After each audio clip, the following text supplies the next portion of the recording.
यदि प्यारे साथियों ऐसा बनना है तो सर्दियों में रजाई और गद्दे को आपको छोड़ना होगा। यदि नया रिकॉर्ड बनाना है तो पुराने रिकॉर्डों को तोड़ना होगा। पुराने रिकॉर्डों का मतलब यानी कि आपको जो आपने अभी तक मेहनत नहीं की है उसको आपको मेहनत करना होगा, यानी कि रातों को जग कर के आपको पढ़ना होगा। मैं बात करने जा रहा हूं आपके वर्तमान में बहुप्रचलित आपकी भर्ती दिल्ली पुलिस 2024।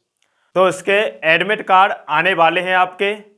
अब बहुत ही कम दिन बचे हुए हैं आपके, तो तैयारी कैसे करें। तो मैं आपके लिए मैथ और रीजनिंग को हमें कितना करना है, कितने पर आपका सेफ स्कोर हो जाएगा मैथ और रीजनिंग में, इसके बारे में हम डिस्कशन आपके लिए करने वाले हैं।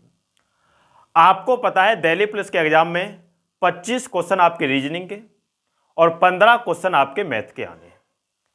अब 25 क्वेश्चन रीजनिंग के और 15 क्वेश्चन आपके मैथ के आने हैं, यानी कि रीजनिंग के आपके 25 क्वेश्चन हैं और आपके मैथ के आपके 15 क्वेश्चन हैं।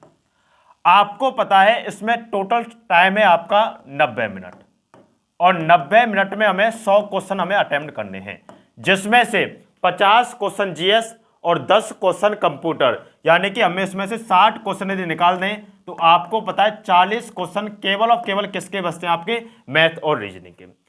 आपको पता है 50 क्वेश्चन जीएस और 10 क्वेश्चन कंप्यूटर को यदि हम ज्यादा से ज्यादा यदि समय देना चाहें तो 60 क्वेश्चंस के लिए आपको पता है 35 मिनट आपके बहुत होते हैं।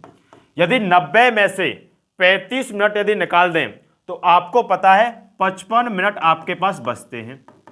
अब 55 मिनट में हमें कौन कौन से क्वेश्चन अटेम्प्ट करने हैं वो ध्यान दीजिए। एक बात ध्यान दें, दिल्ली पुलिस के एग्जाम में आपके लिए समय बहुत है, समय कम नहीं है। नहीं तो उन बच्चों से पूछ के देखिए जो बच्चे आपका सीजीएल, सीएचएसएल, आपका स्टेनो, सीपीओ इनका पेपर देते हैं, उनमें क्या होता है बहुत कम समय होता है, हाई लेवल क्वेश्चंस होते हैं, मैथ रीजनिंग का वेटेज ज्यादा होता है, उनमें आपको वह बच्चे भी पास होते हैं। तो यहां पर तो आपका टाइम बहुत दिया हुआ है। अब इस टाइम में भी हमें क्या करना है, अब हमें क्वेश्चन छोड़ना नहीं है।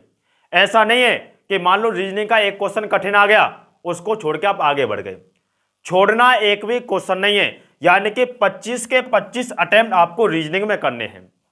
ऐसा हो सकता है किसी क्वेश्चन में 1 मिनट से ज्यादा समय लग रहा है। मान लीजिए कोई क्वेश्चन सेट का आ गया यानी कि समुच्चय का, कोई सीरीज का आ गया यानी कि आपका नंबर सीरीज का, कोई मान लीजिए मिसिंग नंबर का आ गया यानी कि लुप्त संख्याओं का। उन क्वेश्चनों में समय लग सकता है, तो समय देना। मान लो 1 मिनट लग रहा है, 1 मिनट से ज्यादा दीजिए, 2 मिनट 3 मिनट कोई दिक्कत नहीं है। एक आध क्वेश्चन ऐसे आएंगे, 20 क्वेश्चन नॉर्मल आते हैं जो आंखों ही आंखों में हो जाएंगे, 3 क्वेश्चन कम से कम मॉडरेट आएंगे और 2 क्वेश्चन तो हाई लेवल रखेगा ही रखेगा एग्जामिनर। इतना तो बच्चों में केवल और केवल कंपटीशन बनाने के लिए 2 क्वेश्चन हाई लेवल होते हैं। और मैं आपको बता दूं कि दिल्ली पुलिस के एग्जाम में नॉर्मलाइजेशन का बहुत अहम रोल रहता है और नॉर्मलाइजेशन उन्हीं बच्चों को मिलता है जो मैथ और रीजनिंग में जो सबसे कठिन क्वेश्चन होता है उन क्वेश्चन को यदि आप करते हैं, क्योंकि आपको पता है कठिन क्वेश्चन को 2 से 3% बच्चे करते हैं। यदि 2 से 3% बच्चों में आप हो तो यानी कि आप कितने बच्चों से ऊपर हो, तो आपको पता है आप 97-98% बच्चों से ऊपर हैं।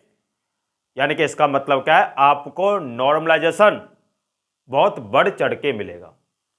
मान लीजिए कोई बच्चा वाला क्वेश्चन आपसे गलत हो गया जो कि सभी बच्चों ने बनाया, आप उसको गलत कर आए, यानी कि इसका मतलब क्या है 98% बच्चों ने वो बनाया और आप 2% बच्चों में नहीं बना के आए, यानी कि 2% बच्चों में आप रह गए।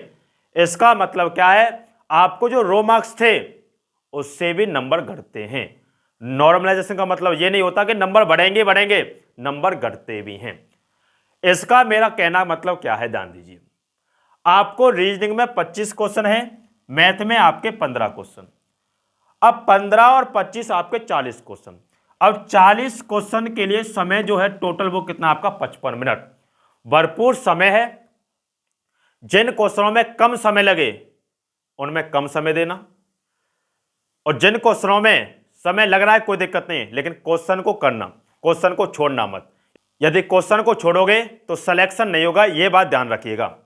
इसका मतलब क्या है, क्वेश्चन आपको पूरे करने हैं क्योंकि समय भरपूर है, समय का लाभ उठाना है आपको, तो क्वेश्चन पूरे करके आने होंगे। यानी कि 25 रीजनिंग में, 15 मैथ में टोटल क्वेश्चन आप करोगे तो आपको नंबर तो मिलेंगे, साथ के साथ आपको नॉर्मलाइजेशन बढ़ चढ़ के मिलेगा। और नॉर्मलाइजेशन का सिलेक्शन में अहम रोल रहता है, ये बात ध्यान रखिएगा।